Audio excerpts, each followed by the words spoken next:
বিসমিল্লাহির রহমানির রহিম।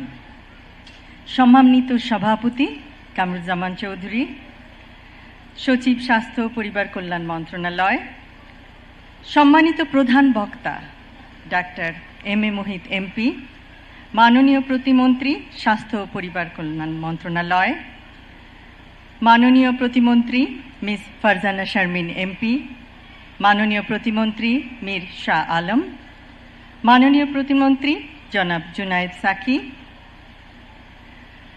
সম্মানিত অধ্যাপক প্রভাত চন্দ্র দাস, সম্মানিত ডাক্তার জিয়াউদ্দিন হায়দার, বিশিষ্ট চিকিৎসকগণ ও স্বাস্থ্য মন্ত্রণালয়ের কর্মকর্তা ও কর্মীগণ, ঢাকা উত্তরের প্রশাসক, ঊর্ধ্বতন সেনা কর্মকর্তাবৃন্দ,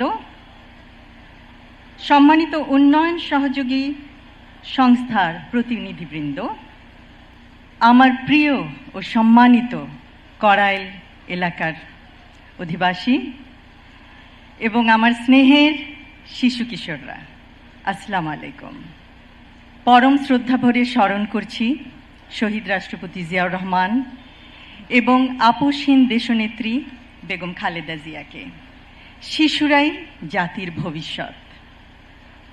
কোনো প্রতিবন্ধিতা যেন শিশু কিশোরদের যোগ্য নাগরিক হিসেবে গড়ে ওঠার ক্ষেত্রে প্রতিবন্ধকতা না হয়, সেই লক্ষ্যে আজ কড়াইলে শিশু স্বর্গ প্রকল্পের আরম্ভ। আমি এই প্রকল্পের উদ্বোধনী ঘোষণা করছি। বর্তমান সময়ে বিজ্ঞানের সহায়তায় প্রয়োজন সঠিক ও সময়োপযোগী সহযোগিতা। নির্দিষ্ট সময়ে চিকিৎসা প্রদান করে বিশেষভাবে সক্ষম শিশু কিশোরদের সুপ্ত প্রতিভা বিকাশ সম্ভব। শিশু স্বর্গ প্রকল্প শিশু কিশোরদের মায়েদের জন্য সৃষ্টি করবে সাপোর্ট গ্রুপ। আত্মবিশ্বাসী পারবে বিষণ্ণতার অন্ধকার থেকে মা ও শিশুকে উজ্জ্বল স্বাবলম্বী ভবিষ্যতের দিকে এগিয়ে নিতে। প্রতিবন্ধী বান্ধব জাতীয় নাগরিক সেবা গঠনের প্রয়াস।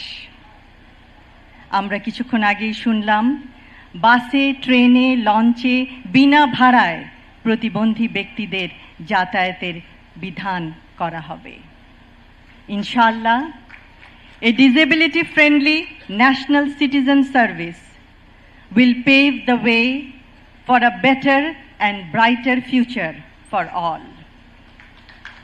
শারীরিক বা মানসিক প্রতিবন্ধকতা যেন সুস্থ থাকার অন্তরায় না হয়, নিশ্চিত করতে হবে সবখানে তাদের সহজ প্রবেশাধিকার এবং মর্যাদা।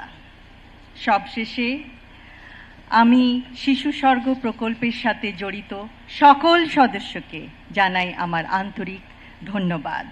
ধন্যবাদ জানাই স্বাস্থ্য মন্ত্রণালয়ের এবং স্বাস্থ্য অধিদপ্তরের সকল সদস্যকে, যাদের অক্লান্ত প্রচেষ্টায় আজকের এই আয়োজন সম্ভব হয়েছে। আমরা আশা করব প্রতিটি শিশু, সে বিশেষভাবে সক্ষমতা লাভ করলেও সে হবে তার পরিবারের জন্য, সমাজের জন্য, দেশের জন্য অনুকরণীয়, অনুসরণীয় এবং অনুপ্রেরণা দিবে সবাইকে। ধন্যবাদ সকলকে। আল্লাহ হাফেজ।